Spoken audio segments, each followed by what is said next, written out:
Buenas noches. Mi nombre es Nancy Gabriela Rodríguez Cadena, con número de matrícula 23019023. Esto es el reto 2, la personalidad y su validación ante el registro civil del módulo Derecho de Personas y Familia de la licenciatura en Derecho.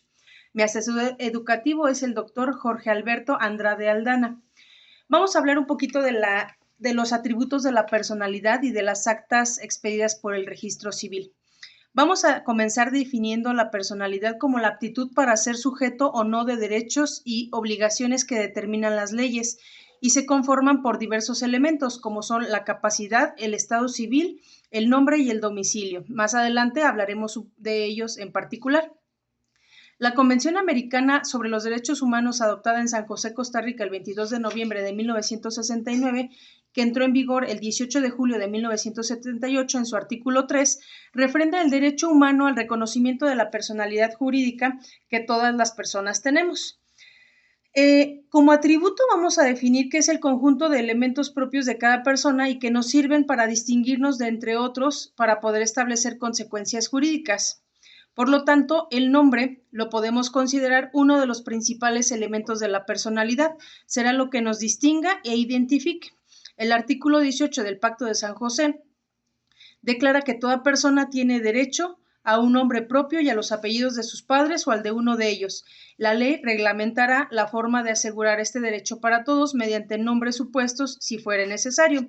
En ese mismo sentido, para el Estado de Hidalgo, en su Ley para la Familia, el artículo 413 bis, el Estado garantizará a toda persona el derecho a la identidad y a ser registrado de manera inmediata a su nacimiento. El registro del Estado familiar y las autoridades municipales exentarán de cobro el derecho por el registro de nacimiento. Haciendo referencia al artículo 416, párrafo segundo del mismo ordenamiento, que el nombre de quien se registra se formará con él o los nombres propios y los apellidos en el orden en que las o los presentantes lo determinen, inscribiéndose en el acta de nacimiento el método utilizado. Esto quiere decir que al menos en el Estado de Hidalgo los padres pueden decidir el orden y la conformación de sus apellidos, es decir, pueden elegir que sus hijos lleven primero, por ejemplo, el apellido materno. Lo antes mencionado es para las personas físicas. Por otro lado, en el caso de las personas morales, que son entidades jurídicas formadas por varios individuos, adoptarán la denominación o razón social, solicitando autorización de uso ante la Secretaría de Economía. Esto en razón de que no pueden existir dos razones sociales idénticas. Este atributo será asentado en su acta constitutiva, denominada por la Ley General de Sociedades Mercantiles y publicado en la última reforma del Diario Oficial de la Federación de 20 de octubre de 2023, que en su artículo 6 menciona como escritura o póliza constitutiva, registrando del mismo modo en dicho documento el domicilio legal, que es el siguiente atributo de la personalidad no menos importante, y de acuerdo a lo establecido en el artículo 29 del Código Civil Federal, publicado en el Diario Oficial con última reforma 17 de enero de 2024, el domicilio de las personas físicas es el lugar donde residen habitualmente y, a falta de este, el lugar del centro principal de sus negocios. En ausencia de estos, el lugar donde simplemente residan y, en su defecto, el lugar donde se encontraren.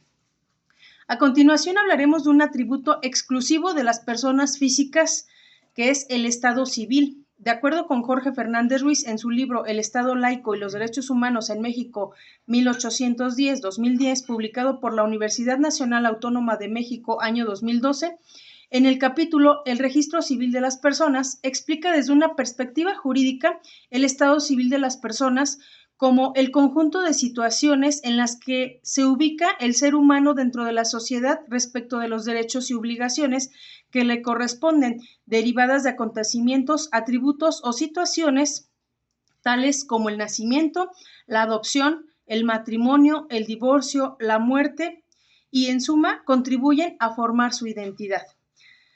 En el Estado de Hidalgo, de conformidad con su Ley para la Familia, el artículo 393 nos dice que los oficiales del registro del Estado familiar tendrán las facultades, atribuciones, obligaciones y derechos para constar y autorizar los actos del Estado familiar y extender las actas relativas a nacimiento, reconocimiento de hijos, matrimonio, concubinato, divorcio, tutela y muerte.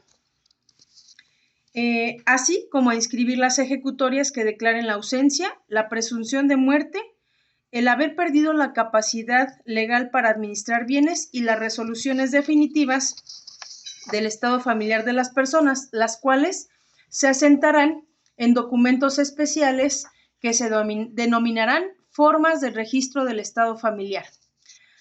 El siguiente atributo es la capacidad. Nuestra Constitución Política de los Estados Unidos Mexicanos, en su artículo 1, establece que en los Estados Unidos Mexicanos todas las personas gozarán de los derechos reconocidos en la propia Constitución y los tratados internacionales, salvo en los casos y bajo las condiciones que en ella misma se establecen.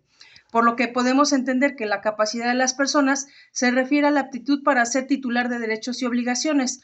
Las personas incapaces son los menores de edad y mayores de edad declarados incapaces, mientras que los mayores de edad tienen en general la capacidad de ejercicio. Según Domínguez Martínez Jorge, en su libro Derecho Civil, en parte general, personas, cosas, negocio, jurídico e invalidez, año 2003, la capacidad es la aptitud del sujeto para ser titular de derechos y obligaciones, de ejercitar los primeros y contraer y cumplir las segundas en forma personal y comparecer en juicio por derecho propio.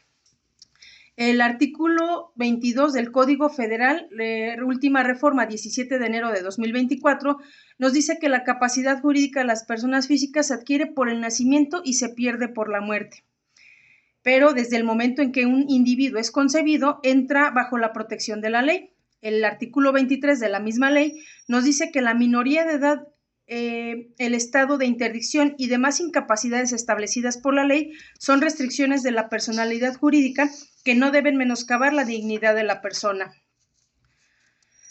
El artículo 24 nos remite a la capacidad de ejercicio, nos dice que el mayor de edad tiene la facultad de disponer libremente de su persona y sus bienes salvo las limitaciones que establece la ley.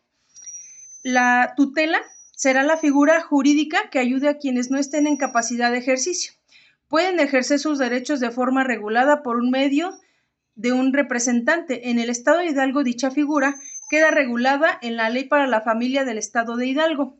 El artículo 248 nos dice que la tutela es un cargo de interés público del que nadie puede eximirse, sino por causa justificada, cuyo objeto es la guarda de la persona y administración de sus bienes, de los que, no estando sujetos a la patria potestad, tienen incapacidad natural y legal, o solamente la segunda.